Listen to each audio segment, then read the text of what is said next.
자, 안녕하십니까. 지금 5번 1출 스케치를 기도로 예배 준비하는 시간입니다.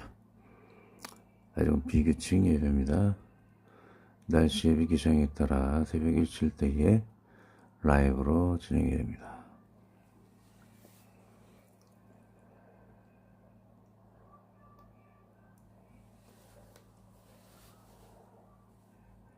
자, 일출 예배의 시작 원리죠. 왜 이걸 시작하였는가? 자주 안 합니다. 정지화면으로 나중에 좀 보실게요. 오늘은 처음이니까 말씀을 나눕니다. 로마서 11장 보시면 누가 주의 마음을 알았느냐, 누가 그의 모세가 되었느냐, 누가 주께 먼저 드려서 갚으심을 받겠느냐, 이는 만물이 주에게서 나오고 주로 말미암고 주에게로 돌아가미라. 그에게 영광이 시시히 있을지어다 하면, 첫 번째는 모든 만물의 처음과 시작이 하나님의 것임을, 하루의 첫 시작을 가장 먼저 주님께 드려 삶의 우선순위를 정하고 하나님을 위한 지혜와 지식을 얻게 하기 위한 것이죠. 자, 두 번째는 일주일 시간이 일반인들에게도 아름다움으로 가족, 연인, 아이들 누구나 차를 마시며 교제하며 나와 귀한 말씀을 듣고 감동받는 선교의 차원으로 시작을 하게 되었습니다. 자, 일주일 예배의 시작 기도를 합니다. 하나님 아버지, 어제도 지켜주시고 오늘 주신 하나님께 또한 감사하며 오늘 일주일 예배를 통해 하나님의 은혜를 주시옵고 함께 하셔 지켜주시옵소서. 첫 하루의 가장 빠른 시간을 주님께 드려오니 가장 좋은 것으로 우리의 삶을 주님으로 오는 선한 것으로 가장 먼저 우리 삶의 모든 것을 채워 하나님께만 영광 돌리게 하여 주시옵소서. 우리 주 예수 그리스도의 이름으로 기도합니다. 아멘. 자, 오늘날 말씀은 어떤 세계 간증에 대한 것이죠. 실천을 여기 나와 있고요. 그 내용을 보면 한번 제목을 한번 읽도록 하겠습니다. 2022년 1월 1일 예수님이 보여주신 한국교회의 충격적 실체와 네 곳의 피난처. 내용을 보면 26년부터 돈과 금과 휴지, 이 모든 것들이 휴지 조각이 된다고 그러죠. 경제적으로 또 전쟁적으로 전염병 이런 것에 공포가 있다라고 이야기를 합니다. 중요한 것은 제 생각은 그래요. 강도는 뭐 상중하만이 있을 뿐이지 이는 어느 때 시대나 적용을 할 수 있는 것이죠. 뭐 이런 전쟁과 전염병과 이런 경제적인 재앙들 이런 건 뭐 26년에 뭐 약하기만 올 수 있고 강하게도 올 수 있는데 어쨌든 어느 시대에든지 적용을 할 수 있다라고 생각을 해보게 됩니다.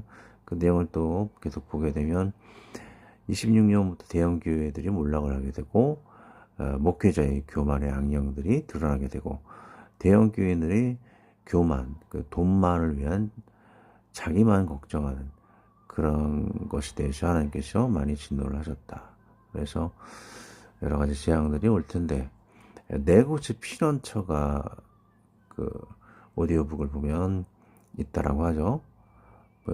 네 가지가 있는데 첫 번째, 두 번째는 우리도 힘들 것 같아요. 이런 전기가 없는 지리산 천막교회가 피난처고 두 번째는 뭐 충북 단양이죠. 충북 단양의 동굴 교회, 거기 고수동굴 같은 거 많이 있죠.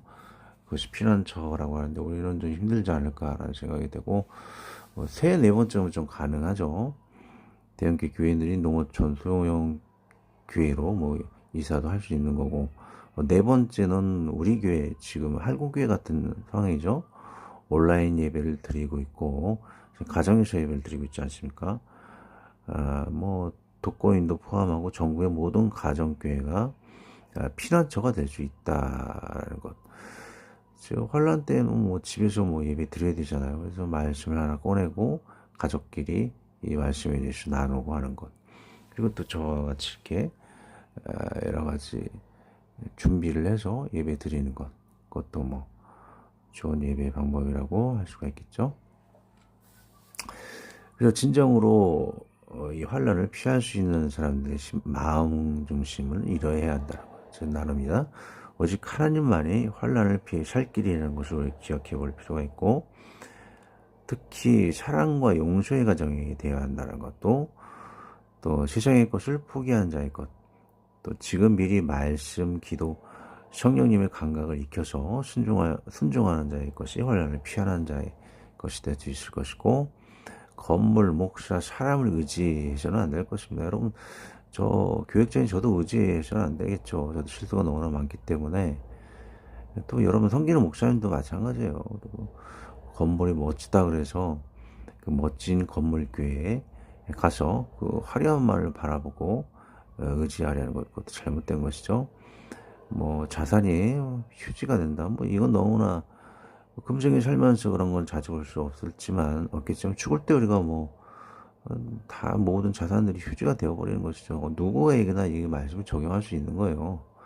그리고 전도 구제 하는 것도 잊지 말고 어떤 선교 활동을 하라는 것.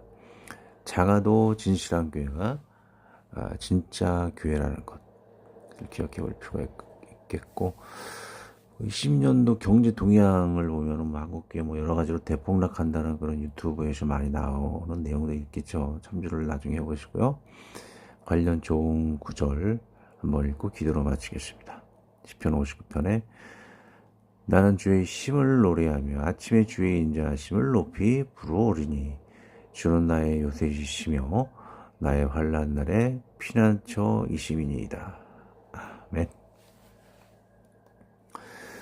하나님 아버지, 26년이든 어느 날이든 최후의 날까지 하나님만을 의지하여 경제, 전쟁, 전염병 등의 어려움에서 벗어나 승리하게 도와주시옵소서.